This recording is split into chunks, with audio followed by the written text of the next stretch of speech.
If your cat's packing on the pounds, it's probably not genetics, and it's probably not laziness. The real culprit, it could be something sitting in their bowl right now, something you put there every single day. We are going to get into the science and finally settle this debate for good. Okay, let's start with a pretty shocking number. We're talking about a silent epidemic here. Seriously, research shows that about 50%, yeah, half of all cats around the world, are overweight or obese. And this isn't just about them looking a little chubby. No, this is a full-blown health crisis that can lead to things like diabetes, painful arthritis, and even a shorter life. So that brings us right to the big question, doesn't it? Is your cat's food bowl actually part of the problem? The answer is almost definitely yes. But, and this is a big but, probably not for the reason you think. All right, let's get to the heart of it, the great food fight. For years, we as cat owners have been stuck in the middle of this confusing battle. We hear all this conflicting advice about the two main suspects, wet food and dry food. So on one side, you've got people making the case against dry food. You hear things like, oh, it's just packed with carbs, or it's totally unnatural for a carnivore. But then the other side fires right back about wet food, saying it's way too rich, it's super fattening, and it'll ruin their teeth. It's just a complete mess, and honestly, it leaves most of us feeling completely lost. But what if the biggest argument against dry food was just flat out wrong? Well, this is where science comes in and drops a total bombshell. A huge meta-analysis, and that's like the king of studies because it combines the results of a bunch of other studies, was published in PubMed. And its conclusion was, wow. It found, and I'm quoting here, that dietary carbohydrates are not a risk factor for greater body fat mass in cats. Just let that sink in for a second. The main weapon everyone uses against dry food, it doesn't actually hold up when you look at the science. So if carbs aren't the bad guy everyone says they are, then what is the secret villain here? What's really making our cats fat? The real clue, the thing that most of us completely miss, isn't on the ingredients list. Nope, it's what I like to call a hidden calorie bomb. The secret is a little something called calorie density. And it's actually a really simple idea. It's just how much energy, or how many calories, are crammed into a certain amount of food. Think about it like this. A tiny handful of walnuts has way more calories than a giant bowl of salad, right? Well, that exact same principle applies to your cat's food. Okay, now look at this. This right here is the part nobody ever tells you about. A standard half cup of dry food, that can easily pack 200 to 250 calories. Now, look over at the wet food. A whole 5.5-ounce can, which looks like way more food, right? It has roughly the same amount of calories, sometimes even a little less. Your eyes are tricking you. They're telling you the can is a bigger meal, but the calorie count is almost identical. This is what's called the scoop illusion, and believe me, it is a huge, huge reason so many cats get overfed. But wait, because it actually gets worse.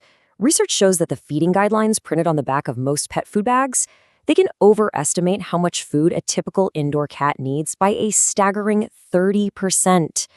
30! So you could be following the instructions on the bag to the letter, thinking you're doing everything right, and still be seriously overfeeding your cat. All right, so we've busted the big carb myth, and we've uncovered this hidden calorie density trap. Now, it's time to finally unmask the real culprit behind this whole problem. So let me be perfectly clear about this. After looking at all the evidence, one thing is just overwhelmingly obvious. It is not the type of food. It's not some problem that's built into wet food or dry food. The real problem is us. The number one reason our cats are gaining weight comes down to how we're feeding them. And here are the real causes. First up, just plain old overfeeding. You know, that food is love mistake that so many of us make. Second, free feeding. That's when we leave a bowl of that super calorie-dense dry food out all day like a 24/7 all-you-can-eat buffet. Third is that calorie miscalculation we just talked about, the scoop illusion, where a small scoop is secretly a calorie bomb. And finally, just ignoring our cat's body condition score, just relying on a number on the scale instead of listening to what their body is actually telling us. Okay, so the mystery is solved. Now let's talk solutions. Let's figure out what your cat's best diet actually looks like, based on facts, not myths. Now, wet food can be an absolutely amazing tool, especially in a few key situations. For starters, all that water content is fantastic for hydration, which is so important for their kidneys and urinary health. And like we saw, because it's less dense in calories, you can serve a bigger portion that actually helps your cat feel full, which is great for weight loss. It's pretty much ideal for cats that don't drink a lot of water or have certain health issues. But listen, this doesn't mean dry food is evil. Not at all. It can be totally fine if, and this is a big if, it's used the right way. It can be a good choice for really active cats that burn a ton of calories. Or, for us humans, when budget and convenience are a big deal. But there is one absolute non-negotiable rule here. You have to measure the portions. No more free feeding, ever. So after all of this, what's the one thing you really need to remember? It's this. Portion control is everything. That is the key to controlling how much energy they take in.